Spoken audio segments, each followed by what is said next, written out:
Good evening, Anne Arundel County. Good evening, America.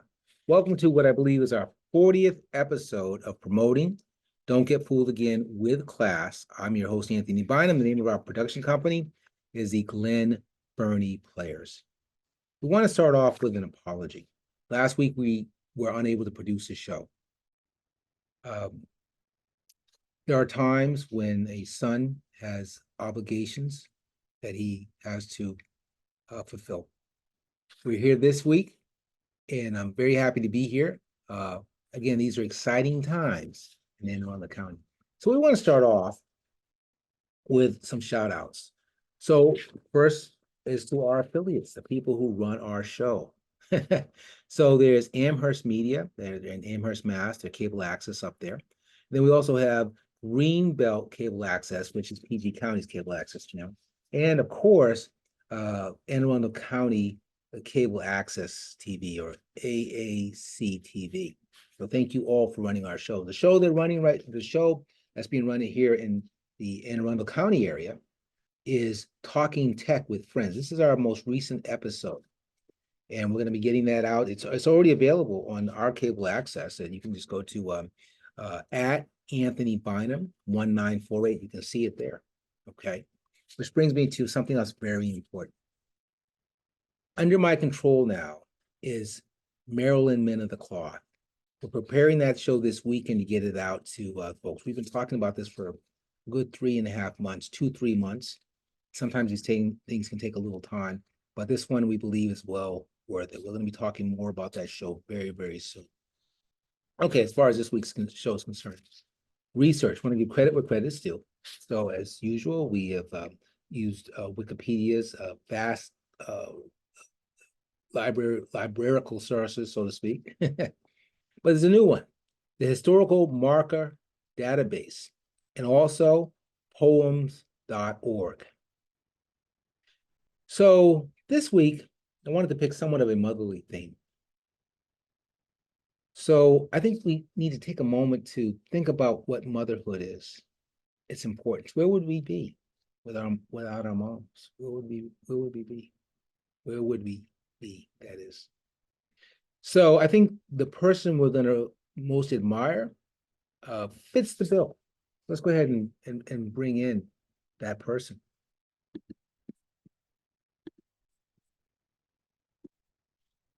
Okay, Esther Rolle. Esther Rolle was famous for playing the role of Florida Evans, the mom in Good Times. But there's much, much more to Esther Rolle. Let's take a look at her life. She was born 11/8/1920. She died 11/17/1998. Esther Rolle was born in Pompano Beach, Florida, to Bahamian immigrants. Jonathan, that was her father, and her mom was Elizabeth. She was she was the 10th of 18 children. So you can always tell when people love life because they have lots of kids. They want to share. And back in those days, I guess it helped if you're a farmer. Most people were farmers back in those days. I guess it just kind of made sense. The family believed in education. After graduating from Blanche Ely High School, she initially studied at Spelman University. It might have been Spelman College in those days, before moving to New York. See, she loved dance. Now, she attended the following schools. It's unclear if she graduated from any of them. It was Hunter College, the New School, and there was Yale. She was a member of the Asadeta da Fora's dance troupe. She became its director in 1960. Eventually, it would become called the Federal Theater African Dance Troupe. Now, she worked the stage, and she did a lot of different plays, to include that of the being in the Crucible. Now, if anybody remembers the Crucible, it was all about the Salem witch trials. There was one character, a slave woman, her name was Tituba. She was made the scapegoat for everything. I'm sure that's the role that she played. Now, I want you to take a look here. The Esther Rolle that we know is the Esther Rolle who was Florida Evans. So she was already in her 40s. In fact, well, we'll talk about that in a moment. We'll talk about that. So I want you to take a look at this picture right here. See this one? That's a young Esther Rolle. It's probably her in her 20s, right? Woo, you know what I'm talking about? So, as far as television, she got her big break in 1972. She landed the job as a housekeeper on Maude. Now, if you remember Maude, it's on television all the time. Very, very strong character, very, very independent woman. And they had one, maybe even two housekeepers on that show, but they only had bit parts. You would see her every now and then. They have an episode devoted to Mrs. Naugatuck, you know. But Esther Rolle must have really made an impact to get the number of scenes she would have needed to get in order to drive her own television show, especially against a B. Arthur, who was a very strong actress. She was a fine, fiery type of actress in those days, anyway. Okay, so the show did not necessarily, when she was cast in Good Times, Norman Van Leer show, the show did not necessarily have to go the way it was going to go. Originally, she was going to be a single woman raising her children in a housing project in Chicago. But she fought for a male figure. And eventually, John Amos was cast in the role. Now, interestingly enough, Esther Rolle is probably about 8 years older than John Amos, but they had great chemistry together. And so no one ever really, I never even saw an age difference. I never saw it. I didn't realize he was a much younger man. I had no idea. I guess that's great acting, right? So I think it's fitting for Most Admired to be Esther Rolle. Yeah. I think it was something else that I remember seeing her in. Oh, yes. There were two movies now that I think about it. You know, she was in Driving Miss Daisy. She was a very, very, very senior maid. And yes, she was in Driving Miss Daisy. She died right in front of the screen. The other was a made-for-TV movie. And the title, I forget, I think it was called The Last Summer, but it was about it was World War II, it was a period piece. These are some of my favorites, right? And she's domestic. And there was the town was hosting some German POWs, and there was a chance encounter with the main character, which was a young Christy McNichols, and this German prisoner. And he only came to the forefront because he could speak English, so they were allowed to buy goods in Christy McNichols' television's dad's store. And she was somewhat shunned, and the parents loved the other child, but she was a good friend with Esther Rolle's character. And eventually, he escapes. Chris McNichols' character harbors him. Esther Rolle, or the character that Esther Rolle played, finds out, and she doesn't talk. And when the prisoner was eventually caught, she was fired. I guess she hung around town, though, just to kind of protect that little girl. It's a very good movie. It's a made-for-television movie. I don't have it even in front of me right now, but maybe next weekend I'll share it. Okay, so we're going to move forward to the next, and we're actually just going to keep it there, okay? So we're going to look at the origins of Payroll, Maryland.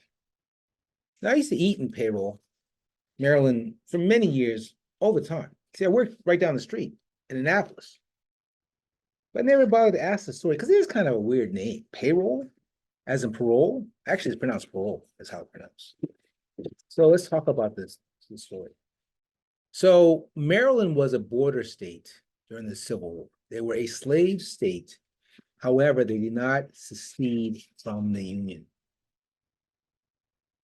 Unions troops occupied Maryland, and they really needed to because they needed to protect the capital.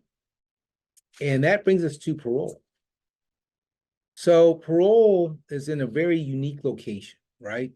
They set up a camp there just to stop an invasion, from the Confederacy. The worst thing that could have happened, the absolute worst thing that could have happened, especially in the early parts of the Civil War, the Confederacy, they had the weapons because a lot of the military operations, they were in the southern states.